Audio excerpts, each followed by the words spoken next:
Good morning students. मैं doctor Kavita Sahni from government girls college Chomu. आज हम बीएससी पार्ट 3 के थर्ड पेपर में सेरीकल्चर या रेशम कीट पालन के बारे में पढ़ेंगे। रेशम कीट के बारे में आपने सुना होगा। इससे सिल्क प्राप्त किया जाता है। सिल्क के कपड़े जो आप पहनते हैं, उसका जो सिल्क का धागा है वो एक कीट या इंसेक्ट से प्रोड्यूस किया जाता है, जिसे सिल्क मॉथ कहते हैं।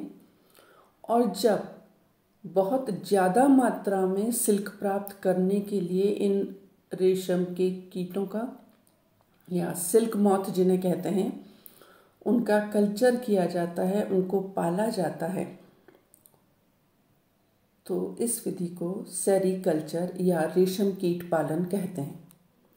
ये जो सिल्क मॉथ है या जो रेशम का कीट है, अपनी लार्वा अवस्था में लार ग्रंथियों से, इसके जो स्लाइवरी ग्लैंड्स होते हैं, उनसे कुछ सिक्रीशन सिक्रीट करता है। और वो सिक्रीशन जब हवा के संपर्क में आता है, एयर के कांटेक्ट में आता है, तो सूख कर लंबे धागे के रूप में बदल जाता है और उसी को हम फिर सिल्क कहते हैं। तो ये जो सिल्क है, एक्चुअली इसको सबसे पहले चाइना में डिस्कवर किया गया था और चाइनीज लोग 2000 से ज़्यादा वर्षों से पहले से भी इसके बारे में, सिल्क के बारे में जानते थे। और फिर 2 मॉन्क के द्वारा सेरीकल्चर की टेक्निक को चाइना से लाया गया और फिर ये यूरोप में इंट्रोड्यूस हो गई। और अगर ये कहें कि एक्सपेरिमेंटल या सिस्टमेटिक स्टडी इसकी करें सेरीकल्चर की या रेशम कीट को पालन की, तो वो जापान में शुरू हुई थी 1911 में। और उसके बाद फिर धीरे धीरे ये दूसरी कंट्रीज़ में भी इंट्रोड्यूस होता गया और फैलता गया। ये जो सिल्क मॉथ है या रेशम कीट जिसे हम कहते हैं, ये फाइलम आर्थ्रोपोडा का इंडिविजुअल है। फाइलम आर्थ्रोपोडा है और क्लास है इसकी इंसेक्टा। ऑर्डर लेपिडोप्टेरा और बॉम्बिसिडी फैमिली का ये ऑर्गेनिज्म है या कीट है और इसकी स्पीशीज़ है मोराई। इंडिया में इस सिल्क मॉथ की या रेशम के कीट की जिनका पालन होता है, 2 फैमिलीज़ हैं जिनसे कि रेशम प्राप्त करते हैं। एक है बॉम्बिसिडी और दूसरी है सैटर्निडी। इसके अलावा कई तरह की स्पीशीज़ हैं अलग अलग सिल्क वर्म की, जिनसे कि सिल्क प्राप्त किया जाता है। तो इनके बारे में थोड़ा सा हम देख लेते हैं कि कौन कौन सी स्पीशीज़ हैं सिल्क वर्म की जिनसे कि सिल्क प्राप्त किया जाता है। सबसे पहली जो है वैरायटी हम कहें या स्पीशीज़ जिससे प्राप्त किया जाता है सिल्क, वो है बॉम्बिक्स मोराई या इसे मलबरी सिल्क वर्म भी कहते हैं। ये जो बॉम्बिक्स मोराई है, ये बॉम्बिसिडी फैमिली का है और ओरिजिन इसका कहाँ से है या नेटिव प्लेस जो है इसकी, वो है चाइना। लेकिन अब ये दूसरी कंट्रीज़ में भी इंट्रोड्यूस हो गया और वहाँ पे भी इसका पालन किया जाता है। लेकिन इसका जो नेचुरल फूड है या ये जो मॉथ है, ये जो कीट है, वो मलबरी लीव, शहतूत की जो पत्तियाँ होती हैं उन पर रहता है और उन्हीं पत्तियों को खाता है। इसीलिए इसे मलबरी सिल्क वर्म भी कहते हैं। और इस वर्म से जो सिल्क प्रोड्यूस होता है, इस मॉथ से जो सिल्क प्रोड्यूस होता है, वो वाइट कलर का या सफ़ेद रंग का होता है। दूसरी जो मॉथ है वो है एंथेरिया पैफिया या इसे टसर सिल्क वर्म भी कहते हैं।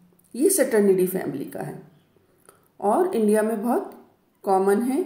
इसके अलावा चाइना और श्रीलंका में भी होता है। और इसके जो कैटरपिलर होते हैं, इसके जो लार्वा होते हैं, कैटरपिलर होते हैं, वो बेर, ओक और जो फिग होता है उसकी पत्तियों पर फीड करते हैं। और इनमें जो कोकून प्रोड्यूस होता है मॉथ का, वो थोड़ा हार्ड होता है और काफ़ी बड़ा होता है, जैसे मुर्गी का अंडा होता है ना, उसकी तरह का, जिससे कि ब्राउन कलर का या भूरे रंग का सिल्क ये प्रोड्यूस करता है। तो ये जो वैरायटी है उसको क्रॉस ब्रीडिंग से प्राप्त किया गया है और इसको प्रोड्यूस करना और पालना डोमेस्टिकेट किया जाता है, इसको पाला जाता है, डोमेस्टिकेट किया जाता है। लेकिन इसका जो लार्वा है टसर कैटरपिलर का, उसको पालना बहुत आसान नहीं है। तो इसलिए इसके जो कोकून हैं पालना मुश्किल है, लेकिन नेचुरल कंडीशन में जो होता है तो उनके कोकून को जब इकट्ठा करते हैं तो डायरेक्ट फॉरेस्ट से, जंगलों से ही उनको इकट्ठा किया जाता है। तीसरी तरह का जो सिल्कवर्म है वो है एंथेरिया एसिमा या मूगा सिल्कवर्म भी इसको कहते हैं, और ये सेटर्निडी फैमिली का है ये भी। और नेटिव प्लेस जो है इसकी, जैसा इसका नाम है एंथेरिया एसिमा, ये असम है इसकी नेटिव प्लेस। और इसका जो कैटरपिलर है या जो वर्म है वो मैचिलस प्लांट जो होता है, दालचीनी, उसकी पत्तियों पर फीड करता है और इससे जो सिल्क प्राप्त होता है उसे मूगा सिल्क कहते हैं, क्योंकि ये मूगा सिल्क वर्म है। अगली तरह का या अलग एक और वैरायटी जो है वो है एरी सिल्क वर्म या अटेकस रिसिनाई। एरी सिल्क वर्म ये भी फैमिली सेटर्निडी का है और इसके जो लार्वा होते हैं वो कैस्टर लीफ पर फीड करते हैं, अरंडी की पत्तियों पर फीड करते हैं, उस पर निर्भर होते हैं। और इसमें जो कोकून्स बनते हैं वो उस तरीके से उनसे रेशम प्राप्त नहीं किया जा सकता जैसे मलबरी कोकून से होता है, जिससे आसानी से हो जाता है, यानी जिस तरीके से उनको स्पन कर सकते हैं इनको नहीं किया जा सकता। तो इसके जो कोकून हैं इस वर्म के, उनका क्योंकि टेक्सचर जो है बहुत लूज होता है, टाइट नहीं होता, और इससे जो सिल्क मिलता है, हमें सिल्क जो मिलता है उसे अरंडी सिल्क कहते हैं। तो इस तरीके से ये अलग अलग वैरायटीज़ हैं या अलग अलग टाइप के मॉथ हैं जिनसे कि सिल्क प्राप्त किया जाता है। अब हम बात करते हैं मलबरी सिल्क वर्म की, जो कि बहुत कॉमन है और इसे पालना बहुत आसान है। ये बॉम्बिक्स मोराई है और इसको पालना बहुत आसान होता है और इसकी जो वैरायटीज़ हैं, अलग अलग वैरायटी जेनेटिकली इनको क्रॉस करके प्रोड्यूस की जा सकती हैं। इंडिया में और दूसरी कंट्रीज़ हो गई जैसे यूरोप की, रशिया वगैरह, जहाँ पर कि विंटर या सर्दियाँ जो हैं वो जहाँ ज़्यादा होती हैं और समर्स जो हैं या गर्मियाँ बहुत ही कुछ दिन के लिए होती हैं, तो केवल एक साल में इनसे केवल एक ही जनरेशन प्रोड्यूस होती है। तो इस तरीके के सिल्कवर्म जिनसे कि एक ही जनरेशन हुई तो एक ही फसल होगी, एक बार ही सिल्क प्राप्त कर सकेंगे, वो यूनिवॉल्टाइन कहलाते हैं या एक प्रज कहलाते हैं। और ऐसे सिल्कवर्म जिससे कि 2 क्रॉप्स या 2 फसल प्राप्त कर लेते हैं एक साल में, वो बाइवॉल्टाइन या द्विप्रज कहलाते हैं। इसी तरीके से 2 से ज़्यादा जब क्रॉप या 2 से ज़्यादा बार फसल प्राप्त कर लेते हैं एक साल में तो वो मल्टीवॉल्टाइन कहलाते हैं। तो इस तरीके से अलग अलग एरियाज़ में अलग अलग तरीके से और अलग अलग टाइम पे फसल प्राप्त की जा सकती है। लाइफ हिस्ट्री अगर हम देखें इसकी मलबरी सिल्कवर्म की या बॉम्बिक्स मोराई की, तो इसका जो अडल्ट होता है, अडल्ट जो होता है बॉम्बिक्स मोराई करीब 2.5 सेंटीमीटर लंबा होता है और थोड़ा सा पेल क्रीम कलर का होता है, हल्का सा पीलापन लिए हुए वाइट कलर का ये होता है और इसकी बॉडी जो है थोड़ी सी हैवी होती है। मॉथ जो है वो यूनिसेक्सुअल होता है, यानी मेल और फीमेल अलग अलग होते हैं। फर्टिलाइजेशन इनमें इंटरनल होता है। इंटरनल फर्टिलाइजेशन जब होता है, इमर्जेंस, जब ये बाहर निकलते हैं, नई पॉपुलेशन बनती है, नई जनरेशन जब बनती है, इमर्ज होते हैं, तो मेल जो इसका मॉथ है या मेल जो कीट है वो कॉपुलेट करता है फीमेल को 2-3 घंटे तक और उसके बाद फिर कॉपुलेशन के बाद उसकी डेथ हो जाती है फीमेल से। और फीमेल जो है वो कॉपुलेशन के एकदम बाद अंडे देती है और एक मॉथ जो है या एक फीमेल जो है वो करीब 400 से 500 तक अंडे देती है, और ये डिपेंड करता है क्लाइमेटिक कंडीशंस पे और फूड सप्लाई पर कि फूड मटेरियल उनको कितना मिल रहा है, क्लाइमेटिक कंडीशंस कैसी हैं, और किस तरह के कैटरपिलर लार्वा से ये फीमेल जो हैं वो डेवलप हुई हैं। ये सब कंडीशंस जो हैं उन पे डिपेंड करता है फीमेल की एग लेइंग कैपेसिटी या कितने अंडे वो देती है। ये अंडे जो दिए जाते हैं हमेशा ग्रुप में दिए जाते हैं, क्लस्टर में दिए जाते हैं, और एक जिलेटिनस सिक्रीशन, एक चिपचिपे पदार्थ से ढके रहते हैं, जिलेटिन से ये कवर्ड रहते हैं, जो कि इनको प्रॉपर अटैचमेंट, आपस में एक दूसरे से जुड़े रहते हैं। अंडे जो इनके होते हैं फीमेल ने जो दिए वो राउंड होते हैं और सफ़ेद कलर के होते हैं, और करीब 2000 अंडों का जो वेट है करीब 1 ग्राम तक ही होता है, बहुत लाइट वेट होते हैं। और टाइम के साथ साथ जब अंडे दे दिए जाते हैं उसके बाद धीरे धीरे टाइम के साथ ये एग्स जो हैं वो गहरे रंग के होते जाते हैं, डार्क कलर के होते जाते हैं। और ये जो अंडे हैं सब ट्रॉपिकल रीजन जैसे कि इंडिया है, यहाँ पर नॉन डाइपोस टाइप के होते हैं अंडे। हैचिंग जो है इनमें या स्फुटन जो होता है करीब 10 दिन बाद होता है। अंडे जब दिए गए तो 10 दिन बाद उनमें से हैचिंग होती है, और जो लार्वा निकलता है बाहर, ये जो लार्वा आता है वो कैटरपिलर कहलाता है। ये जो कैटरपिलर है वो वर्म की तरह दिखता है, आपने देखा होगा कई बार, जिसे आप कॉमन भाषा में लट कहते हैं। कैटरपिलर होता है वो। तो ये बहुत इंपॉर्टेंट पार्ट होता है सिल्क मॉथ का, जब उसमें से हैचिंग होती है और उसमें से लार्वा निकलता है, और हैचिंग के या स्फुटन के एकदम बाद ये जो लार्वा है उसको लगातार फूड चाहिए होता है, तेजी से वो फीड करता है। इसको कहते हैं वोरेशियस फीडर, काफ़ी तेजी से फीड करता है।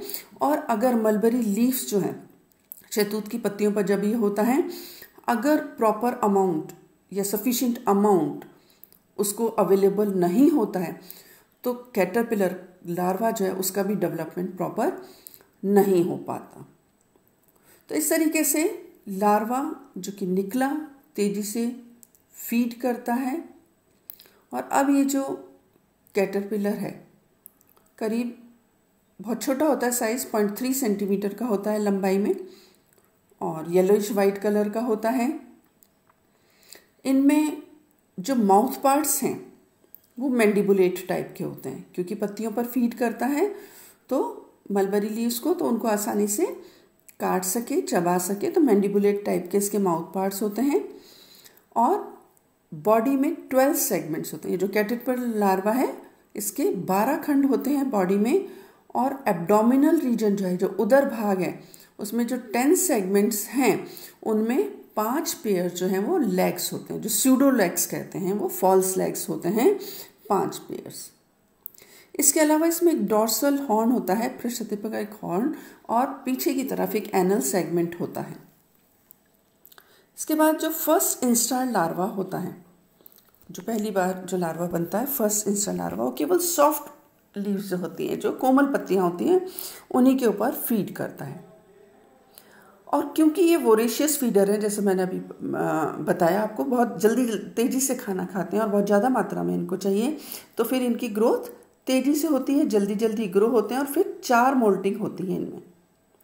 तो फर्स्ट, सेकंड, थर्ड और फोर्थ मोल्टिंग जब इनमें होती है, निर्मोचन जब इनमें होता है, तो कैटरपिलर जो है वो first, second, third, fourth instar larva में बदल जाता है, और इसमें करीब 21 से 25 दिन लगते हैं।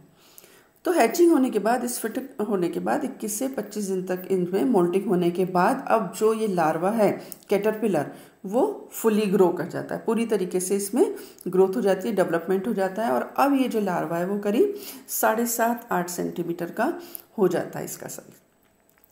अब इसमें सलाइवरी ग्लैंड्स का डेवलपमेंट भी हो जाता है, लार ग्रंथियाँ बन जाती हैं, और अब ये लार्वा फीड करना छोड़ देता है, यानी खाना छोड़ देता है, और प्यूपा में कन्वर्ट हो जाता है। तो नेक्स्ट स्टेज जो इसकी लाइफ साइकिल की बन जाएगी वो हो जाएगा फिर अब प्यूपा। तो लार्वा फुली ग्रो करने के बाद और जब इसमें सलाइवरी ग्लैंड्स बन गई तो खाना पीना छोड़ देता है और ये प्यूपा बना लेता है।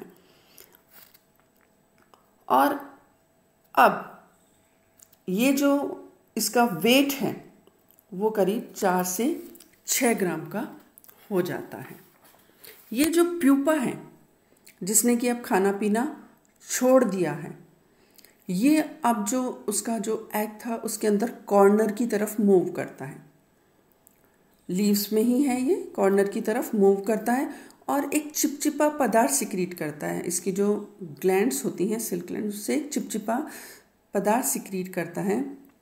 और ये जो चिपचिपा पदार्थ सिक्रीट किया, ये जो फ्लूइड सिक्रीट किया, वो इसमें से बाहर निकल के, उसमें छोटा सा जो छेद होता है इसके हाइपोफेरिंक्स में, उससे बाहर निकलता है और फिर लंबे धागे के रूप में वो हो जाता है।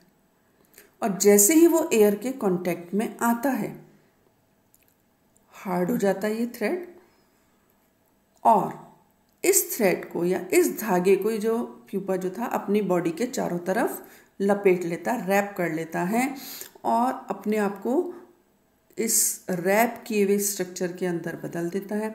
तो ये जो लार्वा अब जिसके अंदर बाहर की तरफ ये धागे समान संरचना लिपट गई है, अंडाकारी स्ट्रक्चर हो जाता है और इसे कहते हैं कोकून। तो इस तरीके से कोकून का फॉर्मेशन इसमें हो जाता है।